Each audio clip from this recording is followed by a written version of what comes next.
This is a big moment for Europe. It's, are we prepared to get our act together or not? And what I want to see is a British government playing a full part in that, negotiating a foreign and defence treaty with the European Union in the coming year, gradually working together more on issues like climate change, which Trump says doesn't matter, working together on issues like climate change and international development, taking a common stance against the trade barriers and tariffs that he threatens. The case for a united Europe has never been stronger. Well, could I first say it's a great pleasure to be with you tonight, even if the start of this most important debate was somewhat delayed. This is my maiden speech at the Oxford Union, but in fact, I joined the Oxford Union 59 years ago.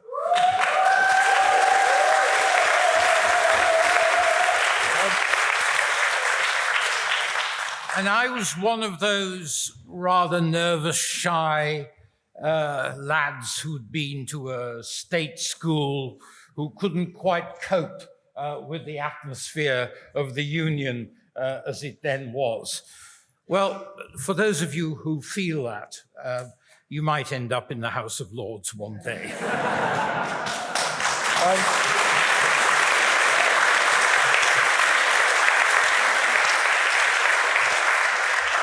I feel there's very little to add to the case for rejoining, following the excellent speech by Rosie Chapman proposing this motion, and it really was excellent. And I'll come on to the elements of your speech, which I agreed with in a moment or two. First of all, I'd just like to say why I'm a passionate pro-European and always will be.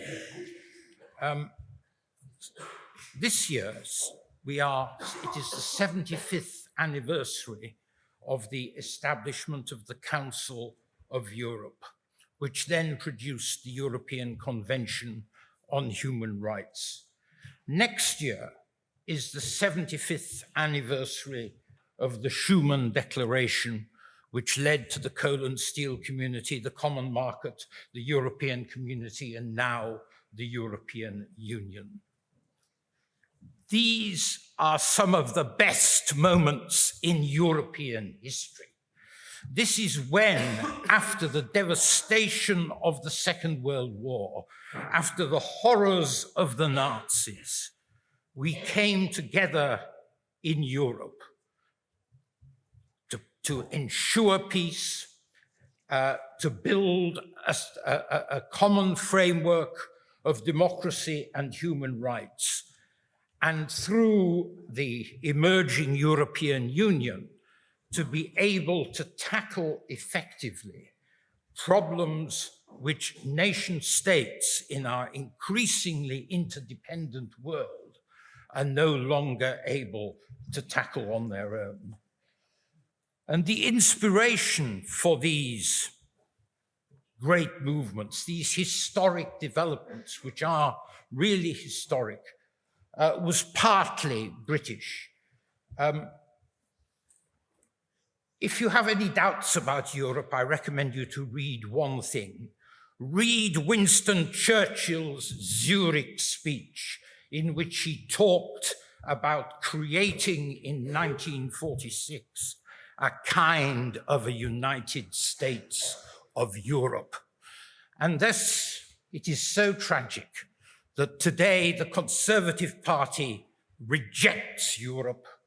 It took us out of Europe, and now it wants to take us out of the European Convention on Human Rights. And that's completely the wrong way for Britain to go.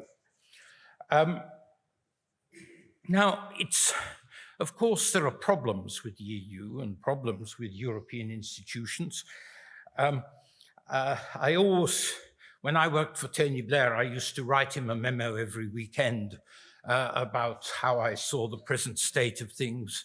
And in one of those memos, I said, Europe is in crisis, and I can't remember what the crisis was about. And he wrote back on it, as he always used to, and also going through ticks and crosses in what I'd said in my memo. And he put on it, Roger, when has the European Union never been in crisis? And it is true that, and that's partly because it isn't the federal monster that opponents of it so like to portray. It is a mixture of intergovernmental cooperation, which means you can't proceed without a consensus, and federal elements of common law. And therefore it can be frustrating. But the truth is that it is held together, and it's holding together today through the most appalling crises that we see. And one of the interesting things, actually, is that the parties, the new parties of the right, Le Pen in France, Meloni in Italy, all that, perhaps not so much the AfD yet, but I'm sure they'll go that way in the end, is that they, in order to secure their domestic political base, they have moved to an acceptance of membership of the European Union and an acceptance of the euro. Michael Gove made a speech in the Brexit debate. He was in favor of Brexit because it would lead to the breakup of Europe. It would lead to going back to the concert of Europe of the 19th century. Has it done that? No. The fact is that Brexit, if you look at the polling, has strengthened Europeans' commitment to the European Union, and Britain has simply isolated itself into a position of ineffectiveness. Now, we've had 8 years of Brexit. I'd be interested to know what these people say the benefits of it have been, because 8 years of this, and what benefits have we seen? The Brexiteers said Brexit would control immigration. Immigration is twice what it was 5 years ago. The Brexiteers said no. The Brexiteers said that we would have a dynamic economy freed from Brussels bureaucracy and regulation. Where is this dynamic economy? We have the worst economic record of any country in Europe. We have lost, according to the OBR, and I know so you don't believe in experts on that side of the room, but according to the OBR, we've lost 4% of GDP directly as a result of Brexit. Do you know what that 4% is the equivalent of? 40 billion. The 40 billion tax rises that we've had in Rachel Reeves's budget would have been completely unnecessary if we had not left the European Union. So I now come to where we should go now. I wasn't aware that the motion was saying rejoin the European Union tomorrow. The question is, what's the goal? Now, you made a very good speech, David. I was impressed by it, and you made many good points. And therefore, the British government has got to approach these questions with great care. What Labour is saying for the next in this Parliament is that we want to reset the relationship with Europe. That's right. There was a complete lack of trust as a result of the Conservative government's post-Brexit.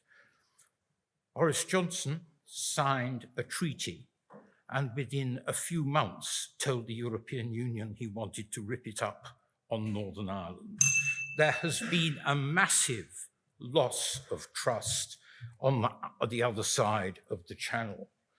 And of course, there's a very, very, very reasonable unwillingness on the part of the British people to see a desire to go back to the divisive debates that we had around Brexit. So I think what we have to do is actually move to a closer relationship, step by step, and then assess in the light of where we've gone what we do next. And that's why I think what the present government is trying to do is absolutely right. But what I want to end on is that I think the case for the united Europe that I spoke of in the 1940s is stronger today than it ever was. Trump's been elected. We have to get on with him. But what does that mean for Europe? It means Europe has to stand together to prove to the United States that it's an equal partner in NATO and the alliance, to prove that we are prepared to fight to defend democracy and the sovereign rights of the people of Ukraine. This is a big moment for Europe. It's, are we prepared to get our act together or not? And what I want to see is a British government playing a full part in that, negotiating a foreign and defence treaty with the European Union in the coming year, gradually working together more on issues like climate change, which Trump says doesn't matter, working together on issues like climate change and international development, taking a common stance against the trade barriers and tariffs that he threatens.